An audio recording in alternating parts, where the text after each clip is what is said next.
We in the last session we were doing pronouns and we had stopped at possessive pronouns. Yes, showing possession. Now we continue with the indefinite pronouns. Words like everybody, anybody, somebody, all, each, every, some, none, or one.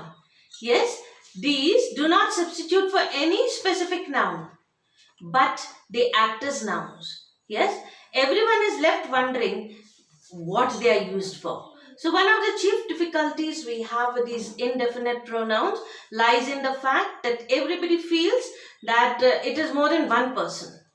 Yes, everybody, we don't say everybody are. We don't say anybody are, right? We say everybody is, yes? So it takes a singular verb.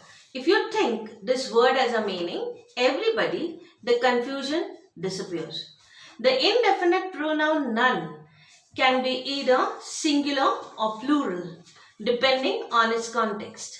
None is nearly always plural, meaning not any, except when something else in the sentence makes us regard it as a singular, meaning not one. As in, none of the food is fresh. It is not singular. Yes, some can be singular or plural depending on whether it refers to countable or uncountable. Okay.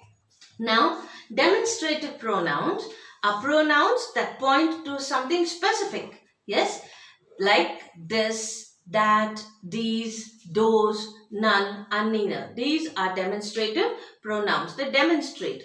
This is singular and these, these, these are plural. And these are referred to an object or a person who is near the speaker. Right? That is singular and those are plural. That and those are used for an object or a person who is far away from the speaker, right? Then we have reflexive pronouns, right? A reflective pronoun is normally used when the object of a sentence is the same as the subject, like I, myself, you, yourself, he, himself, she, herself, it, itself. And for the plural context, we have we ourselves, you yourselves, they, themselves. Right? So, reflexive pronouns like I cut my hair myself. I'll repeat the sentence. I cut my hair myself. In this example, I does the action of cutting the hair and at the same time, I gets the action of the hair being cut. Second, John talks to himself when he is nervous. In this example, himself refers to John, right?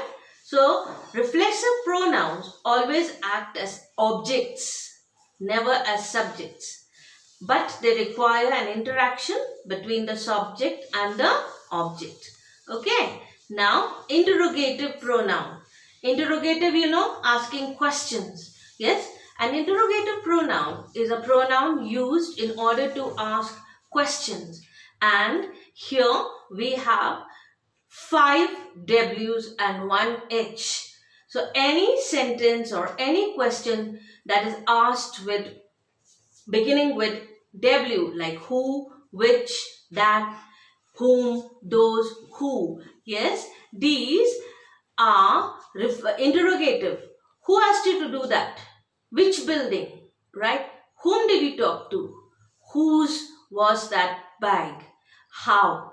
All these are interrogative, pronouns. Now we come to the next part of speech, that is adjectives. And I think you're very well familiar. Adjectives are describing words. They are used to modify nouns, right? Or they describe nouns. And they describe the color, the material, the shape, the size, the amount, the price, quality, origin, personality, weight, temperature, age, and direction. Okay, so when a number of adjectives is used together, the order depends on the function of the adjective. Yes, like value or opinion. In value, we have the words like delicious, lovely, charming. Yes, and then in size, we have small, huge, tiny. In age and temperature, we have old, hot, young. Shape, round, square, rectangular.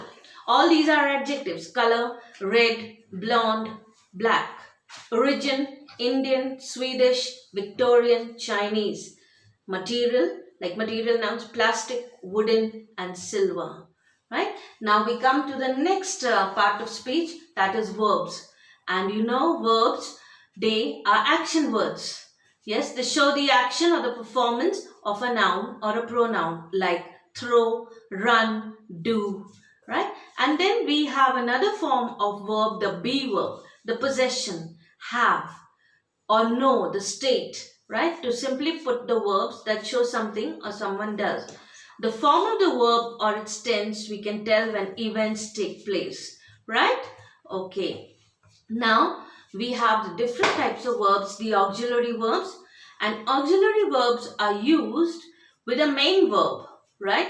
To give information. Yes, they don't add extra meaning to the sentence, like be, do, and have. These are auxiliary verbs, and they are also irregular verbs.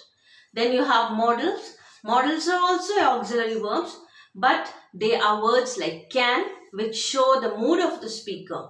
Can, could, may, might, must, shall, should, will, and would. Right? And modal verbs like can. Can is one of the most commonly used modal verbs in English. Right? Like I can ride a horse. It shows the ability or your ability. I can ride a horse. Second, we can't fix this. Means we can't do that. That's our inability. We can stay with my brother when we are in Paris. Can, opportunity. She cannot stay out after 10 p.m. Cannot is permission. Or can you hand me the stapler? That's a request. Any child can grow up to be the president. It's a possibility. So these can are modal verbs, right? This cannot be done by anyone. That is impossibility. Modal verbs like could. Could is also used to express possibility or past ability, right? Examples, extreme rain could cause the river to flood the city. That's a future possibility. Nancy could ski like a pro by the age of 11. Past ability. So girls, today for this session I will stop here and we will continue this in the next class. Okay, thank you.